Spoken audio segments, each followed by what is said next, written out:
Phone की घंटी तो सुनी मगर आलस की वजह से रजाई में ही लेटी रही। उसके पति राहुल को आखिर उठना ही पड़ा। दूसरे कमरे में पड़े फोन की घंटी बजती ही जा रही थी।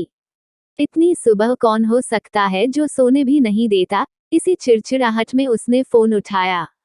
हेलो, कौन? तभी दूसरी तरफ से आवाज सुन सारी नींद खुल गई। नमस्ते पापा। बेटा, बहुत दिनों से तुम्हें मिले नहीं, सो हम दोनों 11 बजे की गाड़ी से आ रहे हैं। दोपहर का खाना साथ में खाकर हम 4 बजे की गाड़ी वापस लौट जाएंगे। ठीक है। हाँ पापा, मैं स्टेशन पर आपको लेने आ जाऊंगा।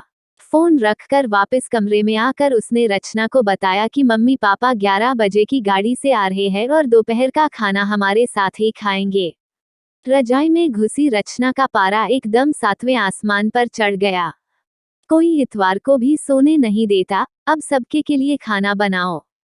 पूरी नौकरानी बना दिया है। गुस्से से उठी और बाथरूम में घुस गई। राहुल हक्का बक्का हो उसे देखता ही रह गया। जब वो बाहर आई तो राहुल ने पूछा, क्या बनाओगी? गुस्से से भरी रचना ने तुनक के जवाब दिया, अपने को तल के खिला दूंगी।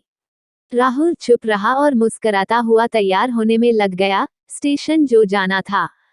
थोड़ी देर बाद गुस्सेल रचना को बोलकर वो मम्मी पापा को लेने स्टेशन जा रहा है, वो घर से निकल गया। रचना गुस्से में बड़बड़ाते हुए खाना बना रही थी। दाल सब्जी में नमक मसाले ठीक है या नहीं की परवाह किए बिना बस करछी चलाए जा रही थी। कच्चा पक्का खाना बना, बेमन से पराठे तलने लगी तो कोई कच्चा तो कोई जला हुआ। आखिर उसने सब कुछ खत्म किया, नहाने चली गई।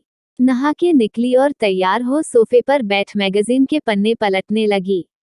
उसके मन में तो बस यह चल रहा था कि सारा संडे खराब कर दिया।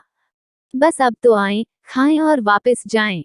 थोड़ी देर में घर की घंटी बजी तो बड़े बेमन से उठी और दरवाजा खोला। दरवाजा खुलते ही उसकी आंखें हैरानी से फटी की फटी रह गई और मुंह से एक शब्द भी नहीं निकल सका। सामने राहुल के नहीं, उसके अपने मम्मी पापा खड़े थे जिन्हें राहुल स्टेशन से लाया था। मम्मी ने आगे बढ़कर उसे झिंझोड़ा, अरे क्या हुआ? इतनी हैरान परेशान क्यों लग रही है? क्या राहुल ने बताया नहीं कि हम आ रहे हैं? जैसे मानो रचना की नींद टूटी हो। नहीं मम्मी, इन्होंने तो बताया था, पर रर। चलो आप अंदर तो आओ। राहुल तो अपनी मुस्कुराहट रोक नहीं पा रहा था। कुछ देर इधर उधर की बातें करने में बीत गया। थोड़ी देर बाद पापा ने कहा, रचना, गप्पे ही मारती रहोगी या कुछ खिलाओगी भी? यह सुन रचना को मानो सांप सूंघ गया हो। क्या करती? बेचारी को अपने हाथों ही से बनाए अधपके और जले हुए खाने को परोसना पड़ा। मम्मी पापा खाना तो खा रहे थे मगर उनकी आंखों में एक प्रश्न था जिसका वो जवाब ढूंढ रहे थे। आखिर इतना स्वादिष्ट खाना बनाने वाली उनकी बेटी आज उन्हें कैसा खाना खिला रही है? रचना बस मुंह नीचे किए बैठी खाना खा रही थी। मम्मी पापा से आंख मिलाने की उसकी हिम्मत नहीं हो पा रही थी।